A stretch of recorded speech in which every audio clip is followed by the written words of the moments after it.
Ma famille m'a exclu de la fête du Nouvel An et s'est moquée de moi dans la conversation de groupe, en disant que je n'avais même pas d'argent pour acheter du champagne. Ma sœur a dit, nous ne voulons pas de ton énergie négative, parce que je venais de perdre mon travail. Le lendemain, ils ont découvert que j'avais gagné la loterie Jascro de 340 millions de dollars. Je m'appelle Léa, j'ai 28 ans, et jusqu'à il y a 3 jours, je pensais que ma vie était toute tracée. Puis mon patron est entré dans mon bureau avec ce regard. Vous savez lequel, et a prononcé les mots qui ont bouleversé mon monde. Coupe budgétaire, Léa. Je suis désolé. Et voilà, 5 ans de loyauté, d'heures supplémentaires et de déjeuner sauté ne signifiaient plus rien. L'agent de sécurité qui m'a regardé vider mon bureau n'a même pas eu la courtoisie d'avoir l'air désolé. D'où nous regardez-vous aujourd'hui? Laissez votre localisation dans les commentaires ci-dessous et cliquez sur les boutons « J'aime » et « S'abonner » si vous vous êtes déjà senti complètement pris au dépourvu par la vie. Vous voudrez absolument rester pour voir ce qui s'est passé ensuite. Voyez-vous, j'ai toujours été la personne de service désignée de la famille.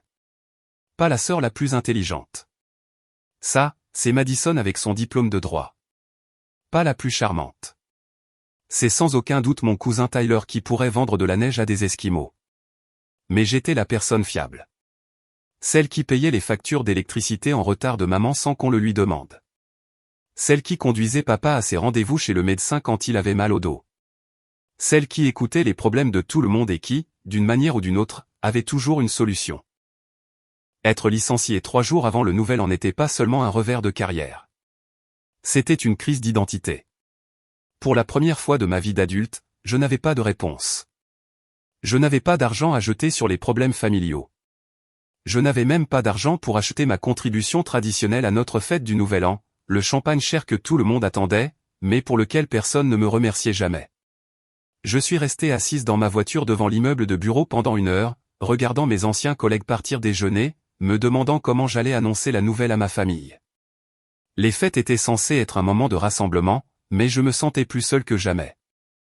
Mon compte d'épargne contenait exactement 847 $ après le loyer et les courses.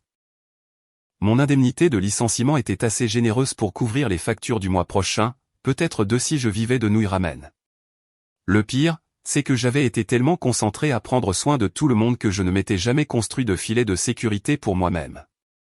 Pendant que je payais les cours de préparation à l'examen du barreau de Madison et le loyer de Tyler quand sa start-up a échoué, j'aurais dû planifier mon propre avenir. Mais c'est ce que font les bonnes filles, n'est-ce pas? Mettre la famille d'abord, même quand la famille ne l'apprécie pas. Je suis rentré chez moi dans mon modeste appartement d'une chambre, le même endroit où je vivais depuis 4 ans, parce que je ne pouvais pas me permettre mieux après avoir aidé tout le monde à réaliser ses rêves. Le silence était assourdissant. Pas d'appel de félicitations pour une promotion. Pas de nouvelles de la famille pour savoir comment je gérais le stress. Juste moi, ma lettre de licenciement, et la prise de conscience écrasante que j'avais peut-être donné plus que je n'avais reçu depuis le début. Ce soir-là, j'ai fait quelque chose que je faisais rarement. J'ai pris le billet de loterie que j'avais acheté à la supérette du coin. Les mêmes numéros que je jouais depuis des années. L'anniversaire de papa, l'anniversaire de maman, l'anniversaire de Madison. Un geste d'amour hebdomadaire pour des gens qui ne savaient probablement même pas que je pensais à eux. En le glissant dans mon portefeuille, je n'ai pas pu m'empêcher de rire de l'ironie. Jouer les numéros de membres de la famille qui se souvenaient à peine du mien. Le lendemain matin a apporté ce genre d'anxiété particulière qui accompagne le chômage. Le genre qui donne à votre café un goût de regret et à votre douche une impression de temps emprunté. J'avais déjà vérifié mon compte en banque 2 fois avant le petit déjeuner, comme si les chiffres pouvaient s'améliorer comme par magie par la simple force de la pensée. Mon téléphone a vibré avec un texto de la conversation de groupe familial. Réunion de planification du Nouvel An ce soir chez maman. Apportez votre liste de contributions. Maman. Bien sûr. Parce que rien ne dit mieux, joyeuse fête, que de discuter de qui apporte quoi à une fête à laquelle je ne pouvais pas me permettre de participer correctement. J'ai fixé ce texto pendant 5 bonnes minutes, regardant ces 3 petits points apparaître et disparaître pendant que d'autres membres de la famille tapaient leurs réponses enthousiastes. Madison, j'ai hâte. J'apporterai ma fameuse trempette aux épinards et tout ce dont vous aurez besoin. Tyler, ma copine fait des œufs mimosa à tomber. On s'en occupe. Oncle Jim, Hélène et moi nous occuperons des décorations comme d'habitude. Même mon neveu adolescent Mason a participé. Je serai encore le DJ cette année. J'ai de super nouvelles playlists. Chacun avait son rôle, sa contribution, sa place dans l'écosystème familial. Et puis il y avait moi. Soudainement au chômage, soudainement fauché, soudainement sans rien de significatif à offrir à part ma présence, ce qui, apparemment, n'était pas suffisant. J'ai passé la journée à mettre à jour mon CV et à parcourir des offres d'emploi qui exigeaient soit une expérience que je n'avais pas, soit un salaire inférieur à mon loyer. Le soir, j'avais soumis 12 candidatures et reçu 3 rejets automatisés. La réunion chez maman se profilait comme un tribunal. Entrer dans la maison de mon enfance était différent cette fois. L'odeur familière des bougies à la vanille de maman et du café d'après-dîner de papa ne pouvait masquer l'anxiété qui me tordait l'estomac. Tout le monde était déjà rassemblé dans le salon, étalés sur le canapé sectionnel avec leurs boissons et leurs encas, ressemblant à une peinture de Norman Rockwell de l'union familiale. Léa m'a appelé maman depuis sa position de coordinatrice non officielle de la réunion. Parfait timing. Nous étions juste en train de passer en revue le programme de la fête. Je me suis installé à la seule place restante. La chaise en bois inconfortable de la salle à manger que quelqu'un avait traînée. Même la disposition des meubles semblait souligner mon statut d'outsider. Madison était impeccablement habillée dans son pull de créateur, probablement payé par sa prime de cabinet d'avocat. Tyler arborait ce sourire confiant de quelqu'un dont les problèmes étaient toujours résolus par d'autres. Alors, a dit papa, consultant son tableur à code couleur, parce que, bien sûr, il avait un tableur. Nous attendons environ 50 invités cette année. La foule habituelle, plus quelques nouveaux voisins et le petit ami de Madison. Madison a rayonné à la mention de Brad, son petit ami banquier d'affaires, qui conduisait une Tesla et ne se souvenait jamais de mon nom. Il est si impatient de découvrir nos traditions familiales. Merveilleux, a dit maman. Maintenant, passons aux contributions. Tyler et Sarah s'occupent des apéritifs. Jim et Hélène ont les décorations. Mason est notre coordinateur de divertissement. Elle a continué la liste pendant que j'essayais de calculer si je pouvais me permettre une bouteille de champagne décent et encore manger pour le reste de la semaine. La réponse était non. Quand maman est arrivée à mon nom, la pièce est devenue légèrement silencieuse. Tous les yeux se sont tournés vers moi avec ce regard d'attente que j'avais appris à redouter. C'était généralement le moment où j'annonçais ma grande contribution, le champagne cher, les ingrédients de cocktails personnalisés, ou la location d'un système de sonorisation professionnel. Au lieu de cela, je me suis raclé la gorge et j'ai dit les mots qui ont tout changé. En fait, j'ai quelque chose à vous dire. Le silence qui a suivi mon annonce a duré plus longtemps qu'un mauvais premier rendez-vous. Si Père Dieu me fixait avec des expressions allant de la confusion à une légère inquiétude. Comme si je venais d'annoncer que je rejoignais un cirque au lieu de partager que j'avais perdu mon travail. Perdu ton travail, a répété papa comme si le concept était trop étranger pour être traité. Mais tu as eu une promotion l'année dernière. Les promotions ne vous immunisent pas contre les coupes budgétaires, ai-je dit, en essayant de garder ma voix stable. Tout le département marketing a été restructuré. Dernier embauché, premier viré. Madison a posé son verre de vin. Le bon vin que maman ne sortait que pour les occasions spéciales ou quand Madison venait. C'est terrible, Léa. Mais tu l'as sûrement vu venir. Habituellement, il y a des signes. Habituellement, il y a des signes. Parce que clairement, si j'avais été attentive au lieu d'être prise au dépourvu alors que je travaillais tard sur une campagne qui ne serait jamais lancée, j'aurais pu empêcher la réduction des effectifs de l'entreprise par la simple force de la volonté et la pensée positive. C'est arrivé vite, ai-je dit. Réunion budgétaire le lundi, lettre de licenciement le mardi. Eh bien, ça explique l'énergie de ce soir, a ajouté Tyler avec son sourire caractéristique. Tu dégages de sérieuses ondes sombres et pessimistes depuis que tu es entré. Des ondes sombres et pessimistes, bien sûr. Parce que perdre ma principale source de revenus 3 jours avant Noël n'était vraiment qu'à un léger ajustement d'attitude d'être résolu. Maman s'est penchée en avant avec cette expression inquiète qu'elle réservait habituellement aux chats errants et aux ragots du quartier. Combien de temps seras-tu sans travail ? Sûrement, quelqu'un avec ton expérience n'aura pas de mal à trouver quelque chose de nouveau. J'espère que non. Mais la réalité est que je ne trouverai peut-être pas quelque chose immédiatement. Et même quand je le ferai, ça ne commencera probablement pas avant la fin des fêtes. J'ai pris une profonde inspiration, me préparant à dire les mots qui ressemblaient à un aveu de défaite. Ce qui signifie que je ne pourrai peut-être pas contribuer à la fête comme je le fais habituellement. L'énergie de la pièce a changé comme si quelqu'un avait changé de chaîne, passant d'un film réconfortant à un documentaire sur les difficultés économiques.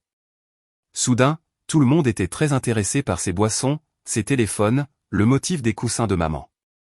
N'importe où, mais pas à me regarder directement. Qu'est-ce que tu veux dire exactement? A demandé l'oncle Jim, sa voix portant cette pointe d'irritation qu'il réservait habituellement aux embouteillages et au temps d'attente au restaurant. Je dis que j'ai peur, ai-je dit doucement. Je dis que pour la première fois depuis des années, je n'ai pas de solution toute prête. Je dis que je devrais peut-être sauter la contribution au fond de la fête cette année parce que je dois me concentrer sur le loyer et les courses. Les mots flottaient dans l'air comme la fumée d'un dîner brûlé.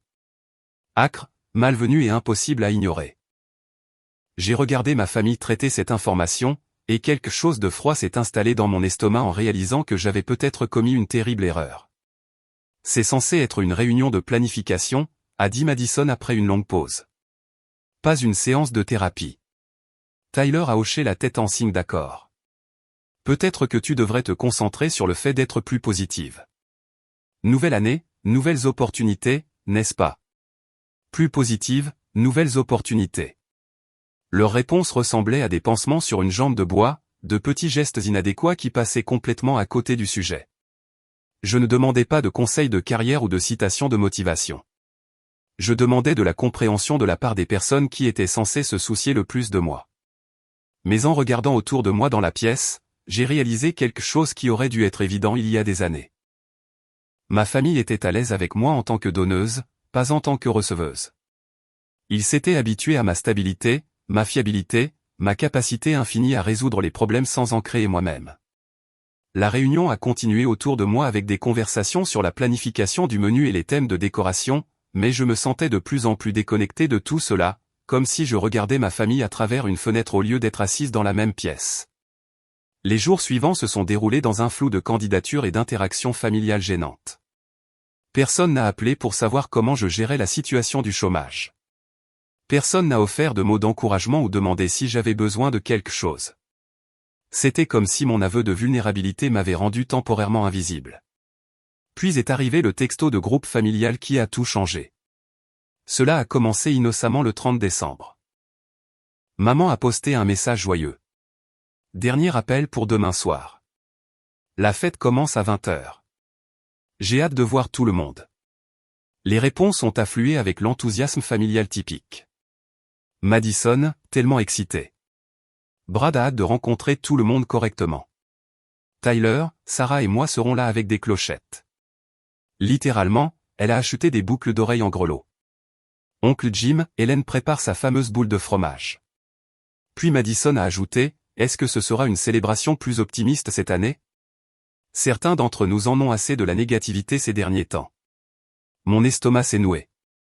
Elle parlait de moi, de mes ondes sombres et pessimistes, et de ma situation de chômage inopportune. Avant que je puisse répondre, Tyler est intervenu. Tout à fait d'accord.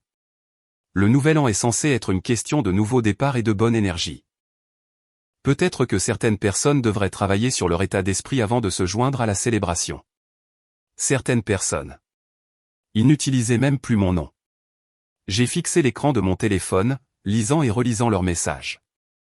Ma famille discutait de mon état émotionnel comme si je n'étais pas dans la conversation de groupe, comme si j'étais un problème à gérer plutôt qu'une personne traversant une période difficile. Finalement, j'ai tapé, je comprends que j'ai été stressé par la perte de mon emploi. Je ne savais pas que cela me rendait indésirable aux réunions de famille. Les 3 petits points sont apparus immédiatement. Madison était en train de taper. Personne n'a dit indésirable, Léa.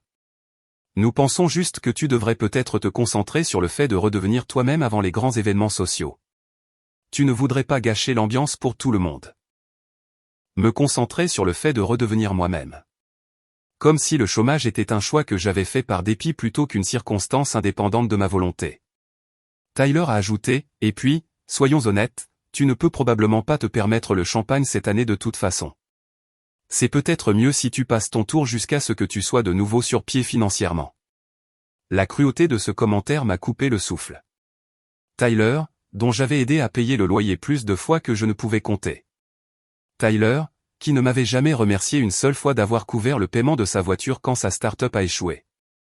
Tyler utilisait maintenant mes difficultés financières comme une arme contre moi. Mais c'est la réponse de maman qui a porté le coup de grâce. Léa, ma chérie, ce serait peut-être mieux si tu prenais cette année pour te concentrer sur ta situation professionnelle. Nous comprenons tous.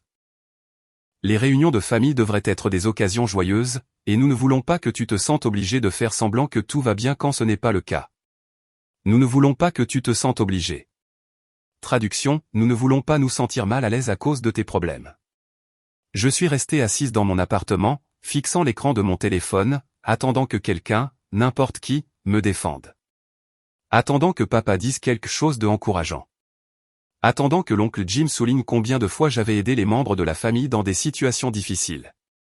Attendant que quelqu'un se souvienne que c'est moi qui avais conduit Madison à ses audiences au tribunal quand elle était trop nerveuse pour conduire elle-même, ou que c'est moi qui avais aidé Tyler à déménager 4 fois.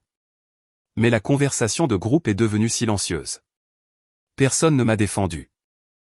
Personne n'a demandé s'ils étaient justes. Personne n'a suggéré que peut-être, juste peut-être, c'était exactement le moment où la famille devrait se serrer les coudes au lieu de se replier sur soi pour protéger son confort.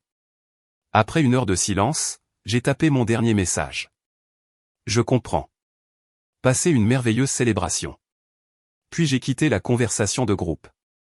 Le réveillon du Nouvel An est arrivé avec le genre de matin d'hiver vif qui me remplissait habituellement d'optimisme. Au lieu de cela, je me suis réveillé en me sentant vide, comme si quelqu'un avait vidé mon intérieur et n'avait laissé que la coquille. Ma famille se préparait probablement déjà pour sa célébration. La célébration à laquelle j'avais été désinvité pour le crime d'être honnête sur mes difficultés. J'ai passé la journée à faire des tâches banales qui semblaient énormes dans mon état actuel. Faire les courses avec une liste soigneusement calculée, faire la lessive au sous-sol de l'immeuble, ranger mon appartement déjà rangé, tout pour éviter de penser à la soirée à venir. Vers 19h, alors que le soleil se couchait et que ma famille partageait probablement des apéritifs, je me suis retrouvé à tenir à nouveau ce billet de loterie, les mêmes numéros que je jouais religieusement depuis 3 ans. 15 octobre, 3 juin, 22 août. L'anniversaire de papa, l'anniversaire de maman, l'anniversaire de Madison. Même dans mon état actuel de rejet, j'avais inconsciemment choisi de les honorer. L'ironie ne m'a pas échappé. J'étais là, à jouer leurs anniversaires le soir où ils avaient clairement fait savoir que je n'étais pas la bienvenue dans leur vie. J'ai allumé la télévision et commandé un plat chinois à emporter, poulet au sésame et riz frit, ma nourriture réconfortante de prédilection. À l'approche de minuit, je me suis retrouvé à regarder la boule tomber à Times Square, entouré de milliers d'étrangers célébrant ensemble, pendant que j'étais assise seule dans mon salon avec un plat à emporter froid et le cœur brisé. Quand le compte à rebours a commencé, j'ai fermé les yeux et j'ai fait le même vœu que j'avais fait chaque nouvelle année depuis 10 ans. Que les choses s'améliorent pour ma famille, que tout le monde soit en bonne santé et heureux, que je puisse continuer à aider les gens que j'aimais. Cette année, pour la première fois, j'ai ajouté quelque chose de nouveau. Que j'apprenne à me valoriser de la même manière que je valorisais tout le monde. À minuit 1, mon téléphone a vibré avec des textos de Nouvel An d'amis et de quelques parents éloignés. Rien de ma famille immédiate, pas même un message générique de bonne année. Ils célébraient probablement encore. Ils n'avaient probablement même pas remarqué mon absence au-delà du soulagement de ne pas avoir à gérer mon énergie négative. Je me suis endormi sur le canapé vers 2h du matin, portant toujours la robe que j'avais initialement achetée pour leur fête. Le lendemain matin, le 1er janvier, a commencé comme n'importe quel autre jour de l'an sans gueule de bois. Calme, réfléchi, plein de possibilités et de regrets à parts égales. J'ai fait du café et j'ai vérifié les résultats de la loterie sur mon téléphone. Un rituel que j'avais maintenu pendant des années malgré le fait de ne jamais m'attendre à plus que le billet gratuit occasionnel. C'est là que j'ai vu les numéros. 15 octobre, 3 juin, 22 août, plus le numéro Powerball qui correspondait à mon chiffre porte-bonheur, le 7. J'ai fixé l'écran, convaincu que je lisais mal quelque chose. J'ai vérifié encore et encore. J'ai sorti mon billet et j'ai comparé les numéros ligne par ligne, mes mains tremblant tellement que je pouvais à peine tenir le papier droit.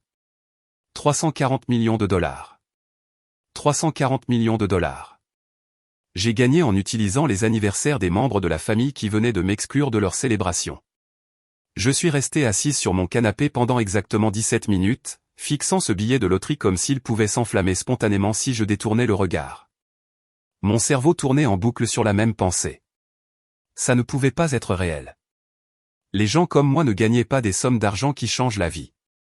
Les gens comme moi payaient les factures des autres et se faisaient des invités des fêtes de famille pour avoir l'audace d'avoir des difficultés. Mais les chiffres étaient là, noir sur blanc, se moquant de moi avec leur alignement parfait. Mon premier instinct a été d'appeler quelqu'un, de partager cette nouvelle impossible avec un autre être humain qui pourrait confirmer que je n'étais pas en train de faire une sorte de dépression. Mais qui pouvais-je appeler? Ma famille avait clairement exprimé sa position. Mes quelques amis proches dormaient probablement encore pour se remettre de leur célébration du Nouvel An. Alors, j'ai fait ce que toute personne rationnelle ferait en découvrant qu'elle a gagné 340 millions. J'ai cherché sur Google, que faire si vous gagnez à la loterie, et j'ai passé 2 heures à lire des articles sur les implications fiscales et les avocats spécialisés dans la loterie. À 10 heures du matin, j'avais créé une liste de choses à faire mentale qui commençait par « appeler le bureau de la loterie » et se terminait par « trouver comment gérer le fait d'avoir soudainement plus d'argent que Dieu ». Mais d'abord, j'avais besoin de café et de l'illusion de la normalité. J'étais dans ma cuisine, tenant mon billet de loterie et me demandant si tout cela n'était qu'un rêve élaboré quand mon téléphone a commencé à vibrer, pas seulement un texto ou un appel. Une vibration continue comme si quelqu'un avait une crise technologique. Le premier appel venait d'un numéro que je ne reconnaissais pas. Puis un autre. Puis 5 autres en succession rapide. Puis est venu le texto de Madison. Léa, appelle-moi tout de suite. Suivi immédiatement par, je n'arrive pas à croire que ça arrive. Et puis, s'il te plaît, dis-moi que tu n'as pas vraiment gagné. Mon estomac s'est noué. D'une manière ou d'une autre, il l'avait découvert. J'avais pris soin de ne le dire à personne. Je n'avais rien posté sur les réseaux sociaux. Je ne l'avais même pas encore entièrement réalisé moi-même. Comment pouvait-il bien le savoir? Puis le nom de Tyler est apparu sur mon écran. Et j'ai répondu sans réfléchir. Léa. Sa voix était différente, tendue, presque paniquée. S'il te plaît, dis-moi que tu n'as pas joué les anniversaires de la famille. Les anniversaires de la famille? Bien sûr. Maman avait probablement vu les numéros gagnants aux informations et reconnu les dates immédiatement. 15 octobre, 3 juin, 22 août. Des dates qu'elle avait célébrées pendant des années. Des dates qui étaient gravées en permanence dans la mémoire familiale. Tyler, je. Oh mon Dieu, Léa. Oh mon Dieu. Tu l'as vraiment fait. Tu as vraiment gagné. Sa voix s'est légèrement brisée. 340 millions de dollars avec nos anniversaires. Nos anniversaires. Intéressant comme c'était soudainement redevenu nos anniversaires. Avant que je puisse répondre, il a continué, écoute, je sais que les choses se sont un peu envenimées l'autre jour. Le stress familial, tu sais, mais nous sommes tous si excités pour toi. C'est incroyable. C'est un changement de vie pour tout le monde. Un changement de vie pour tout le monde. Pas un changement de vie pour moi, un changement de vie pour tout le monde. Comme si ma victoire à la loterie était une victoire familiale. Comme si l'argent que j'avais gagné avec mon propre billet en utilisant des numéros que j'avais choisis était en quelque sorte un gain collectif. Tyler, je dois. Maman veut te parler. Nous voulons tous célébrer. Peux-tu venir? Nous devrions planifier comment gérer ça ensemble, en famille. En famille. La même famille qui m'avait désinvité de leur célébration moins de 48 heures auparavant pour avoir une énergie négative. La même famille qui m'avait suggéré de sauter les rassemblements jusqu'à ce que je reprenne ma vie en main. Mon téléphone vibrait maintenant avec des textos de numéros dont je n'avais pas eu de nouvelles depuis des mois. Cousins, tantes, oncles, amis de la famille qui avaient en quelque sorte obtenu mon numéro et se souvenaient soudainement de mon existence. Mais c'est le message de maman qui a fait trembler ma main. Ma chérie, je viens de voir les numéros aux informations. Je les ai reconnus immédiatement. Ce sont nos dates spéciales. Peux-tu y croire? C'est le destin. Ça va tout changer pour nous tous. Nous devrions nous voir aujourd'hui pour discuter de la façon de procéder. Je t'aime tellement. Je t'aime tellement. Quand était-ce la dernière fois qu'elle avait dit ça? Quand était-ce la dernière fois que l'un d'entre eux avait exprimé de l'amour sans que ce soit lié à ce que je pouvais faire pour eux? J'ai éteint mon téléphone et je suis restée assise dans le silence de mon appartement, tenant un morceau de papier valant plus d'argent que je ne pouvais conceptualiser. La même famille qui m'avait exclu parce que j'étais fauché s'incluait maintenant dans ma richesse. L'ironie aurait été drôle si elle n'avait pas été si déchirante. Moins d'une heure après avoir rallumé mon téléphone, j'avais 47 appels manqués, 83 messages textes, et apparemment, j'avais été rajouté à la conversation de groupe familial que j'avais quitté 2 jours plus tôt. La même conversation de groupe où j'avais été essentiellement mise à l'écart pour avoir l'audace d'être au chômage pendant les fêtes. Le groupe s'appelait maintenant « La grande nouvelle de Léa », avec environ 12 émojis cœur, parce que rien ne dit un amour familial authentique comme une surutilisation d'émojis et des points d'exclamation excessifs. Les messages étaient une masterclass d'amnésie sélective. Madison, OMG. OMG. OMG. Je n'arrive pas à croire que ma sœur est millionnaire. Tyler, c'est fou. Le meilleur nouvel an de tous les temps. Quand est-ce qu'on peut célébrer ça correctement? Maman, j'ai toujours su que cette famille était bénie. L'univers a récompensé le cœur généreux de notre Léa. Notre Léa. Drôle comme j'étais passé de « énergie négative » à « notre Léa » en l'espace de la découverte que j'avais de l'argent. Oncle Jim, Hélène et moi sommes si fiers. Tu mérites chaque centime. Chaque centime. Y compris les centimes que j'étais apparemment trop fauché pour contribuer à leur fête, selon ces mêmes personnes 48 heures auparavant. Mais c'est le message de suivi de Madison qui a vraiment montré le nouvel enthousiasme de la famille. J'ai regardé des voitures en ligne et j'ai trouvé la BMW parfaite pour moi. Je réfléchis juste à la façon dont nous devrions coordonner nos achats de luxe. Des sœurs qui se soutiennent. Des sœurs qui se soutiennent. La même sœur qui m'avait suggéré de sauter les réunions de famille jusqu'à ce que je règle mon problème d'attitude. Puis est venue la contribution de Tyler. Sarah et moi avons trouvé ce loft incroyable en centre-ville. Le loyer n'est que de 4 000 $ par mois, parfait pour de jeunes professionnels comme nous. Peut-être pourrions-nous discuter d'opportunités d'investissement plus tard. Opportunités d'investissement. Traduction, s'il te plaît, paie notre loyer pour toujours parce que nous sommes trop importants pour avoir des emplois qui couvrent réellement nos choix de vie. Mon téléphone a de nouveau sonné. Papa, cette fois. Je l'ai laissé aller sur la messagerie vocale, puis j'ai écouté son message avec une curiosité morbide. Léa, ma chérie, c'est une nouvelle incroyable. Maman et moi sommes si excités que nous pouvons à peine réfléchir. C'est un changement de vie pour toute la famille. Nous devrions nous réunir aujourd'hui pour discuter de la façon de tout gérer. La planification financière, l'attention des médias, la coordination familiale. Il y a tellement de choses à organiser. Rappelle-nous dès que tu auras ce message. Nous t'aimons tellement, chérie. C'est incroyable. Un changement de vie pour toute la famille. Pas un changement de vie pour moi. Un changement de vie pour toute la famille. Comme si j'avais gagné une sorte de loterie de groupe au lieu de jouer mes propres numéros avec mon propre argent. L'ironie était si épaisse qu'on aurait pu la couper au couteau. C'étaient les mêmes personnes qui s'étaient inquiétées que mon « énergie négative » contamine leur célébration du Nouvel An. Maintenant, soudainement, ils voulaient coordonner notre avenir comme une sorte de commune financière. D'autres appels sont arrivés de parents à qui je n'avais pas parlé depuis Noël dernier. La cousine Sarah de Portland qui n'avait jamais retourné mes appels d'anniversaire. Tante Jennifer de Floride qui avait manqué ma remise de diplôme universitaire parce que c'était trop loin. Oncle Mike de Chicago qui m'avait emprunté 500 $ il y a 3 ans et qui avait apparemment développé une amnésie quant au remboursement. Tout le monde se souvenait soudainement de mon existence et, plus important encore, de mon numéro de téléphone.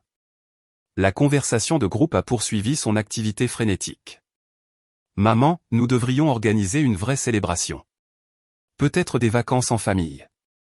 J'ai toujours voulu voir l'Italie. Madison, oui, l'Europe serait parfaite. On pourrait louer une villa. Tyler, ou on pourrait aller quelque part de tropical. J'ai besoin de plage après toute cette excitation. Il planifiait mon argent comme s'il s'agissait d'une propriété commune. Aucune question sur ce que je voulais faire, où je voulais aller, ou si je voudrais même voyager avec des gens qui m'avaient désinvité d'un dîner pour être au chômage. J'ai parcouru message après message d'affection soudaine et de plans élaborés, tous centrés sur ma nouvelle richesse.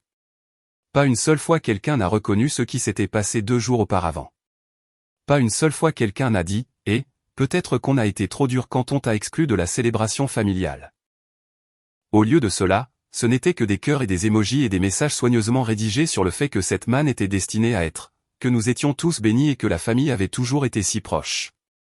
Avez-vous déjà vécu quelque chose de si surréaliste que vous vous êtes demandé si vous n'aviez pas accidentellement atterri dans un univers parallèle? Indiquez votre localisation dans les commentaires si vous avez déjà vu des gens réécrire complètement l'histoire pour l'adapter à leurs besoins actuels. J'ai posé mon téléphone face contre table et je me suis dirigé vers la fenêtre de ma cuisine. Dehors, le monde semblait exactement le même qu'hier. Le même immeuble d'appartements en face, la même circulation, le même ciel gris de janvier. Mais à l'intérieur de mon appartement, à l'intérieur de ma vie, tout avait basculé vers quelque chose que je reconnaissais à peine. La famille qui m'avait exclu parce que j'avais des problèmes voulait maintenant s'inclure dans ma solution. Et d'une manière ou d'une autre, j'étais censé faire comme si cela avait parfaitement du sens. J'ai passé les 3 jours suivants dans ce que je ne peux décrire que comme un silence stratégique. Mon téléphone a continué son assaut incessant d'appels, de textos et de messages vocaux. Mais j'avais appris quelque chose de précieux du comportement récent de ma famille. Parfois, la réponse la plus puissante est l'absence de réponse. Au lieu de me précipiter pour répondre à leurs besoins soudainement urgents de communication, j'ai fait quelque chose qu'ils ne m'avaient jamais appris à faire. J'ai priorisé mes propres besoins d'abord. Mon premier arrêt a été un cabinet d'avocats en centre-ville où j'ai rencontré Patricia Morrison, une avocate spécialisée dans les gagnants de loterie. Oui, c'est apparemment une vraie spécialité. Qui aurait cru qu'il y avait assez de gagnants de loterie pour occuper des avocats? Patricia était une femme pragmatique dans la cinquantaine qui a regardé mon billet comme si c'était juste un mardi matin ordinaire. Première chose d'abord, a-t-elle dit en examinant ma documentation. Nous devons établir une fiducie, mettre en place une planification fiscale et créer des limites concernant la divulgation et l'accès aux fonds. Qu'avez-vous dit à votre famille? Ils l'ont découvert par eux-mêmes. Ils ont reconnu les numéros. Patricia a haussé un sourcil. Et je suppose qu'ils ont des opinions sur la façon dont vous devriez dépenser vos gains. Je lui ai montré mon téléphone, qui vibrait encore de notifications. Elle a jeté un coup d'œil à l'écran et a carrément ri. Le syndrome classique de la famille qui gagne à la loterie. Tout le monde devient soudainement un conseiller financier et un parent aimant simultanément. Étiez-vous proche de ces gens avant de gagner? Assez proche pour qu'ils me désinvitent du réveillon du Nouvel An parce que j'étais au chômage. Patricia s'est penchée en arrière dans son fauteuil. Alors nous devons absolument discuter de la mise en place de limites claires, des limites légales.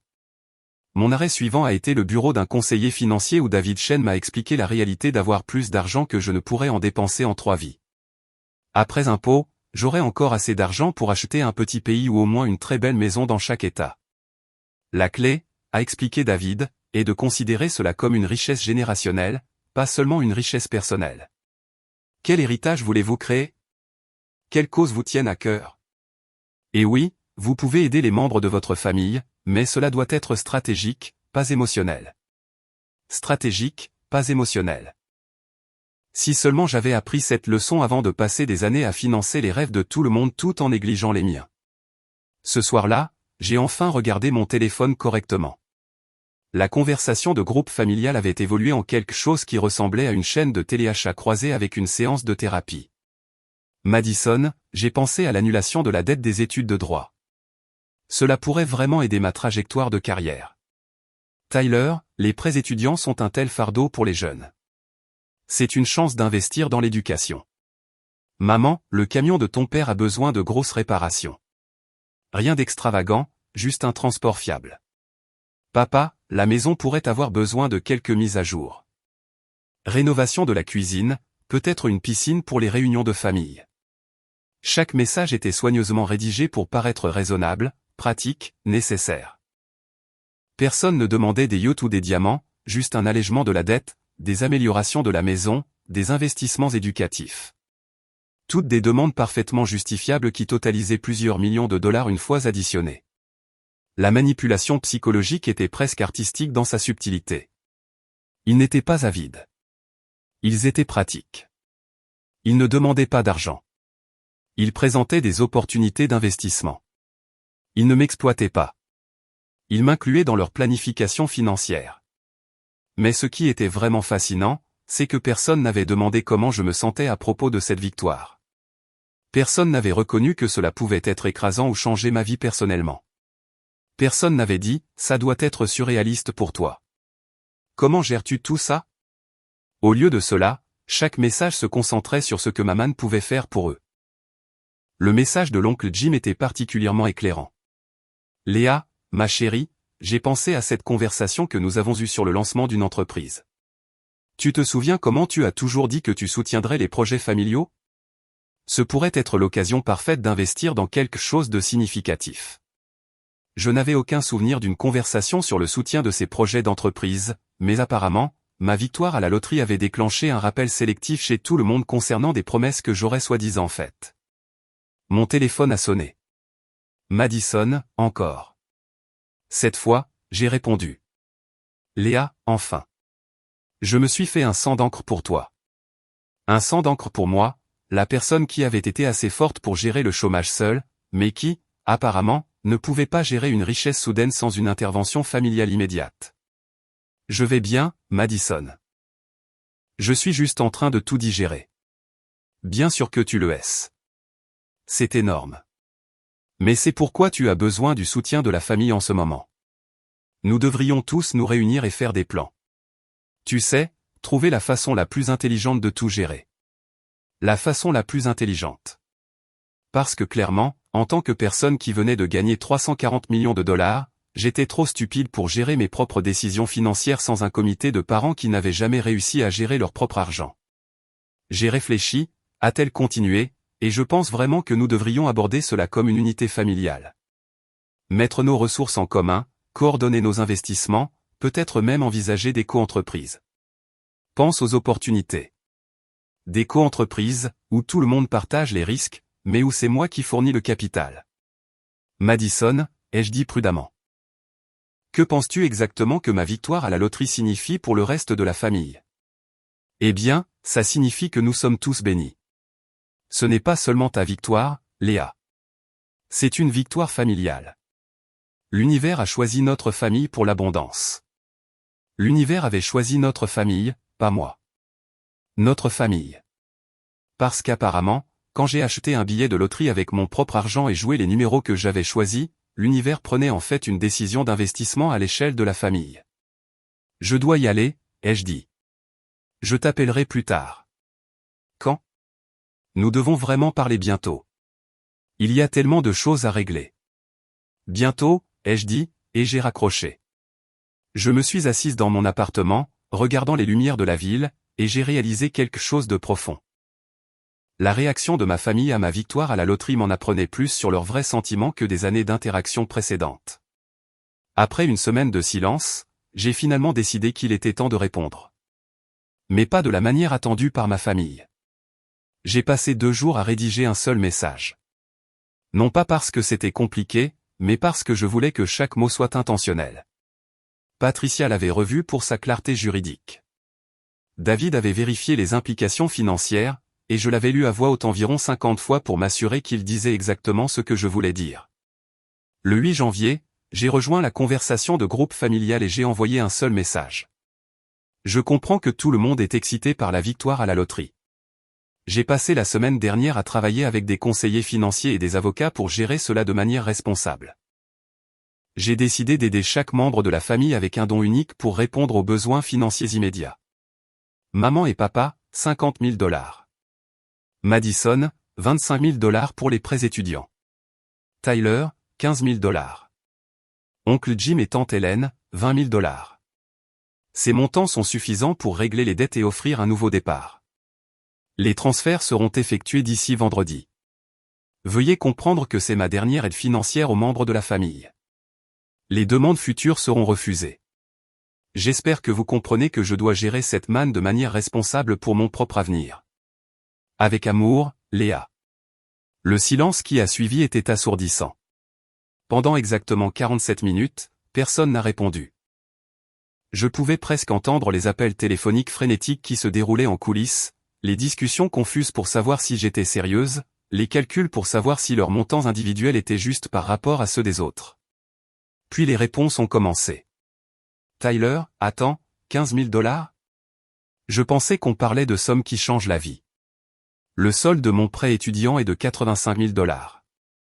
Madison, 25 000 $ ne couvre même pas la moitié de ma dette d'études de droit. Je pensais que nous allions aborder cela comme une stratégie d'investissement familial. Maman, ma chérie, je pense qu'il y a peut-être une confusion sur la façon dont nous devrions gérer cette bénédiction.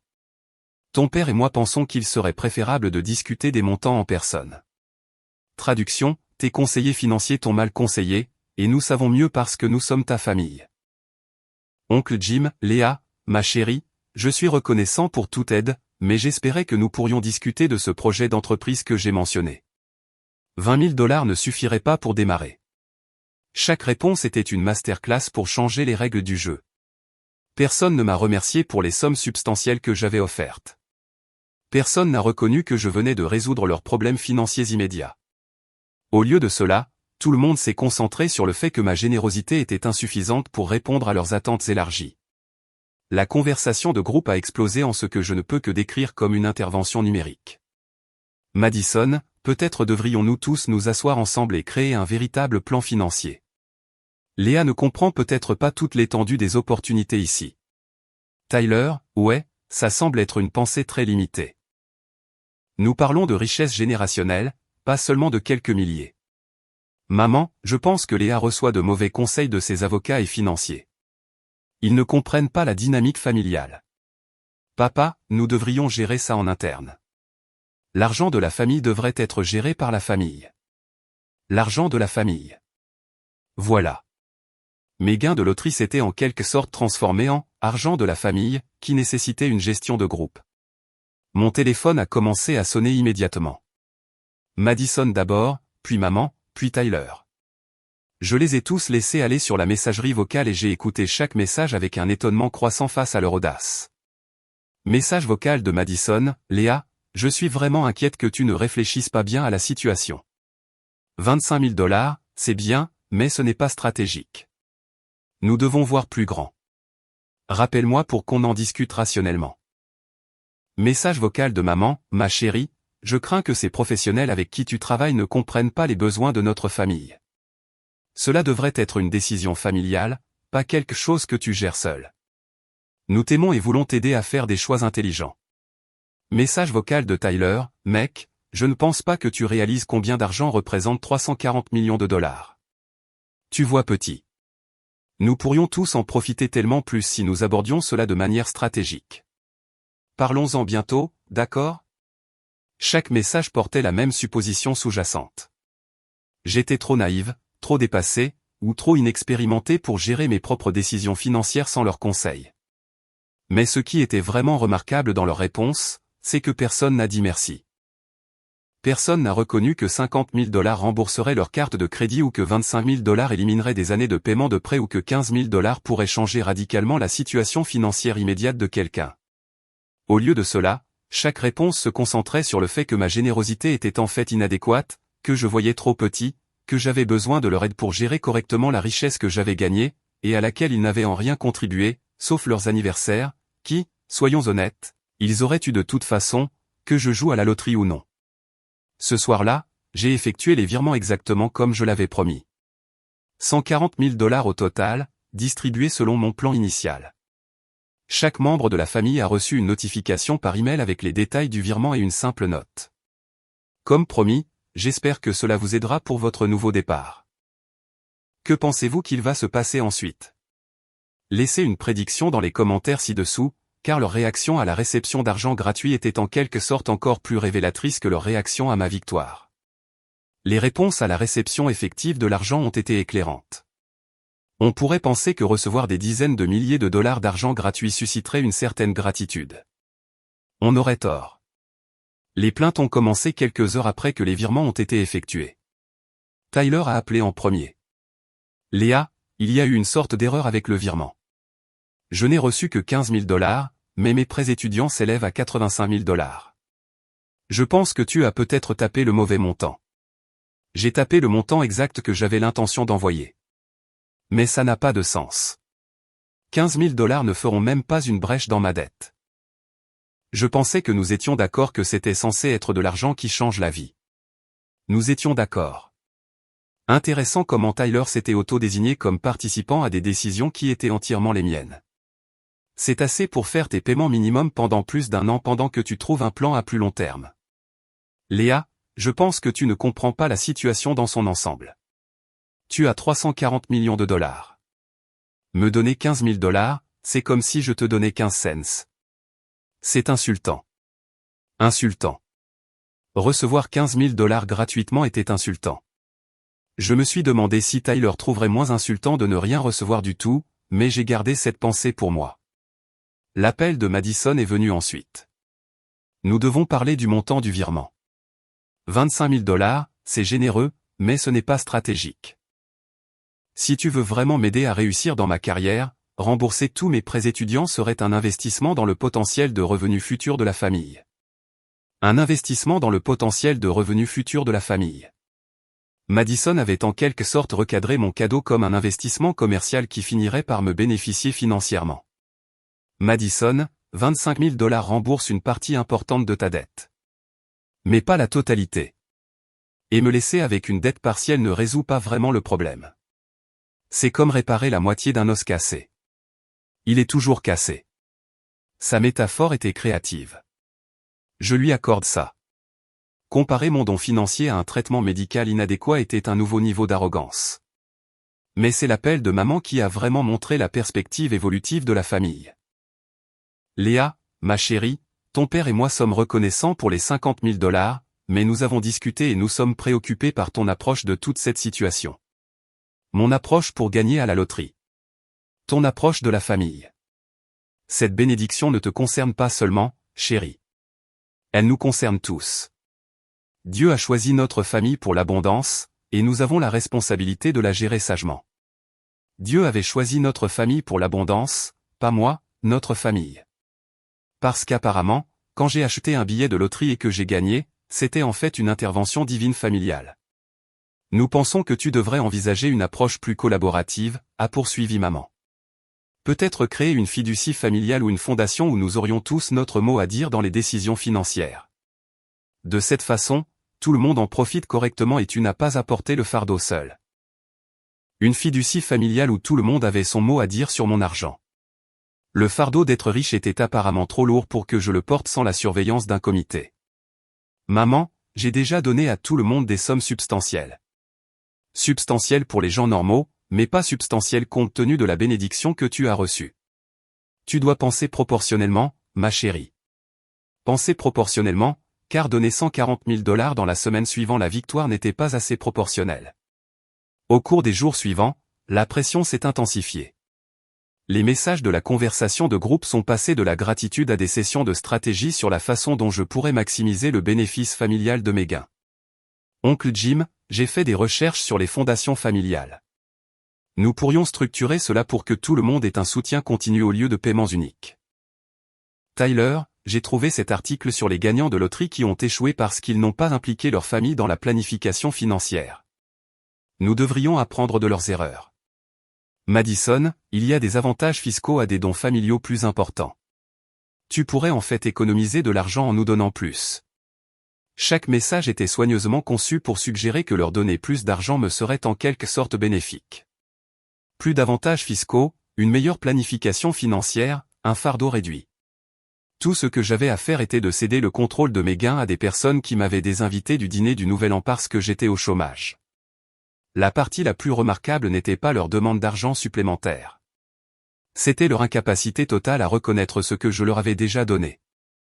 Pas de carte de remerciement, pas d'expression de gratitude, pas de reconnaissance que je venais d'éliminer des années de leur stress financier en un clic. Au lieu de cela, chaque conversation se concentrait sur pourquoi ma générosité était inadéquate, pourquoi j'avais besoin de leurs conseils, et pourquoi ma victoire à la loterie était en fait une responsabilité familiale qui nécessitait une gestion de groupe.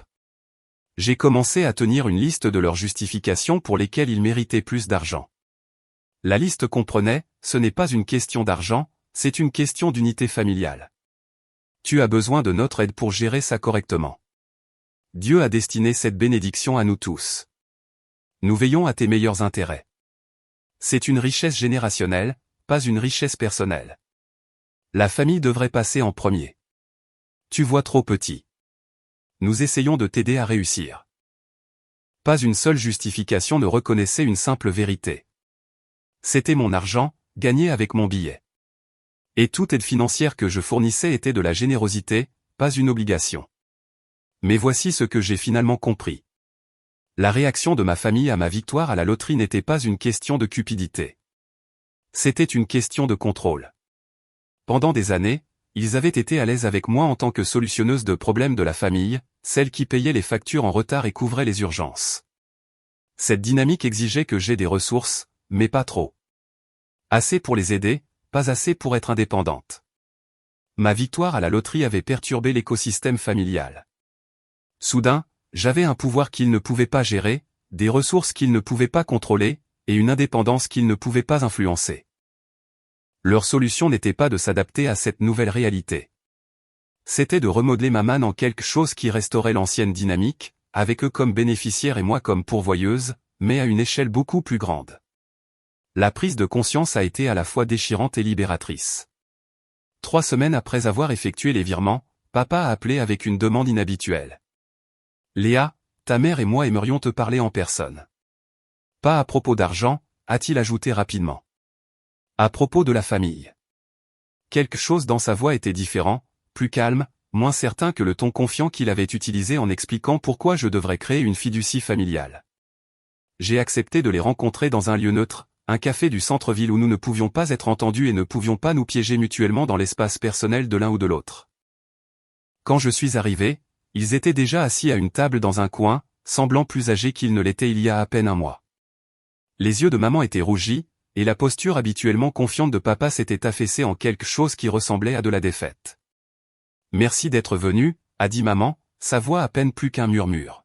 « Nous n'étions pas sûrs que tu viendrais. » J'ai commandé un café et j'ai attendu. Quelle que soit la nature de cette conversation, j'avais appris la valeur de laisser les autres combler les silences inconfortables. Papa s'est raclé la gorge. « Nous avons beaucoup réfléchi depuis que tu as envoyé cet argent. » À la loterie, aux réunions de famille, il a fait une pause, semblant lutter avec les mots. À la façon dont nous t'avons traité. Ce n'était pas la conversation à laquelle je m'attendais. Maman s'est penchée en avant. Léa, nous te devons des excuses. Plusieurs excuses, en fait. Je suis restée silencieuse, remuant mon café et attendant l'inévitable, mais, qui expliquerait pourquoi leur comportement était en fait justifié? Au lieu de cela, la voix de maman s'est brisée. Nous t'avons laissé tomber quand tu as perdu ton travail, quand tu nous as contactés, quand tu avais besoin de soutien. Nous t'avons complètement laissé tomber. Papa a hoché la tête. Nous étions tellement préoccupés par la protection de notre confort, de notre célébration, de notre bonne humeur, que nous avons oublié la règle la plus fondamentale de la famille. On est là quand quelqu'un est en difficulté, pas seulement quand il célèbre. Je les ai regardés, attendant le piège, la condition, l'explication pour laquelle c'était en fait de ma faute d'une manière ou d'une autre. Maman a continué, les larmes coulant maintenant librement. J'ai repassé cette conversation de groupe encore et encore dans ma tête. Tu avais peur et tu étais vulnérable, et au lieu de te soutenir, nous t'avons fait honte d'avoir des problèmes. Madison t'a appelé une source d'énergie négative, a ajouté papa. Et nous n'avons rien dit. Tyler a plaisanté sur le fait que tu étais trop fauché pour acheter du champagne, et nous n'avons rien dit. Nous les avons laissés t'exclure de la propre célébration de ta famille, puis nous avons soutenu leur décision. Les mots que j'attendais d'entendre depuis des mois étaient enfin prononcés, mais ils semblaient étranges dans l'air entre nous, comme une langue étrangère que j'avais connue autrefois, mais que j'avais oublié comment comprendre. Quand nous avons vu ces numéros de loterie, a dit maman, quand j'ai réalisé que c'était nos anniversaires, ma première pensée n'a pas été de la joie pour toi. C'était du soulagement pour nous. Le soulagement que nos problèmes financiers pourraient être résolus. Le soulagement que nous pourrions peut-être arrêter de nous sentir coupables de la façon dont nous t'avions traité parce que maintenant tout allait s'arranger. Les mains de papa tremblaient alors qu'il attrapait son café. Nous avons transformé ta générosité en une attente, ta gentillesse en une obligation. Nous avons passé des années à profiter de ta volonté d'aider. Et quand tu as gagné à la loterie, nous avons vu cela comme une justification que nous avions eu raison de dépendre de toi. Mais nous avions tort, a murmuré maman. Nous avions tort sur toute la ligne. Nous t'avons élevé pour être généreuse et responsable, puis nous t'avons puni de ne pas être invulnérable. Nous t'avons appris à mettre la famille d'abord, puis nous t'avons montré que la famille signifiait tout le monde sauf toi. J'ai senti quelque chose bouger en moi. Pas le pardon, exactement, mais la reconnaissance. Ils voyaient enfin ce que j'essayais de leur montrer depuis des années. L'argent que tu nous as envoyé, a poursuivi papa. C'était incroyablement généreux. Plus que généreux. Et notre réponse a été de nous plaindre que ce n'était pas assez. Sais-tu ce que ça veut dire? Sais-tu ce que ça dit de nous en tant que personne? Ça dit, a répondu maman pour lui, que nous sommes devenus exactement le genre de personnes que nous jugions autrefois, le genre qui profite de la générosité familiale puis en demande plus. Ils sont restés assis en silence un moment, laissant le poids de leurs aveux s'installer entre nous. Nous ne voulons pas de ton argent, a finalement dit papa. Enfin, si, nous en voulons, ce qui fait partie du problème. Mais nous voulons notre fille davantage. Nous voulons la chance d'être les parents que tu méritais quand tu étais en difficulté, pas seulement quand tu es riche. Maman a tendu la main sur la table, s'arrêtant juste avant de toucher la mienne. Nous savons que nous ne pouvons pas réparer les dommages que nous avons causés. Nous savons que nous ne pouvons pas revenir sur le choix du confort plutôt que de la compassion, mais nous voulions que tu saches que nous le voyons maintenant. Nous voyons à quel point nous t'avons fait défaut, et nous sommes désolés. Les excuses flottaient dans l'air comme un brouillard matinal. Réelles, substantielles, mais fragiles. Je pouvais sentir la sincérité dans leurs paroles, voir le remords authentique sur leur visage, mais je pouvais aussi sentir le tissu cicatriciel qui s'était formé autour des blessures qu'ils avaient infligées. J'apprécie que vous disiez ça, ai-je dit prudemment. Ça signifie plus que vous ne le pensez d'entendre que vous reconnaissez ce qui s'est passé. Mais, a demandé papa, lisant correctement mon hésitation. Mais reconnaître ce qui s'est passé ne l'annule pas, et je dois me protéger pour que cela ne se reproduise plus. Maman a hoché la tête, les larmes coulant toujours. Nous comprenons. Nous n'attendons pas le pardon. Nous avions juste besoin que tu saches que nous savons que nous avions tort. Pour la première fois de ma vie d'adulte, mes parents prenaient l'entière responsabilité de leurs actes sans essayer de gérer ma réponse à leur comportement. C'était exactement ce que j'avais besoin d'entendre. Et c'est arrivé exactement trop tard pour changer ce que j'avais déjà décidé de faire. Je suis resté avec mes parents pendant une autre heure ce jour-là, buvant du café et ayant la conversation la plus honnête que nous ayons jamais eue. Ils m'ont parlé de leur peur. La peur de l'insécurité financière, la peur de décevoir leurs enfants, la peur d'admettre qu'ils avaient fait des erreurs. Je leur ai parlé de ma blessure, des années à me sentir invisible, de l'épuisement d'être la solution de tout le monde, du chagrin d'être exclu quand j'ai finalement eu besoin de soutien. Mais voilà le truc avec les conversations profondes. Elles ne réparent pas automatiquement les dommages profonds. Quand je suis rentré chez moi ce soir-là, j'ai fait quelque chose que je planifiais depuis des semaines. J'ai appelé Patricia Morrison et David Chen et je leur ai dit de poursuivre les plans dont nous avions discuté. En un mois, j'avais acheté une maison dans une ville à 3 heures de route, assez loin pour nécessiter un contact intentionnel, assez proche pour les urgences. Je m'étais inscrite à l'université pour un master, quelque chose que je voulais faire depuis des années mais que je n'avais jamais pu me permettre. J'avais créé une petite fondation privée axée sur le soutien aux personnes en transition professionnelle, et j'avais changé mon numéro de téléphone. Le nouveau numéro était réservé à la famille immédiate, maman, papa et Madison, avec un message clair, contact d'urgence uniquement. Tyler a reçu une lettre expliquant que son schéma de dépendance financière et de critique avait rendu une relation impossible pour moi. Oncle Jim et tante Hélène ont reçu une lettre similaire, les remerciant pour les bons souvenirs, mais expliquant que j'avais besoin d'espace pour construire une vie sans demande financière constante. La fondation est devenue ma façon de canaliser ce que j'avais appris.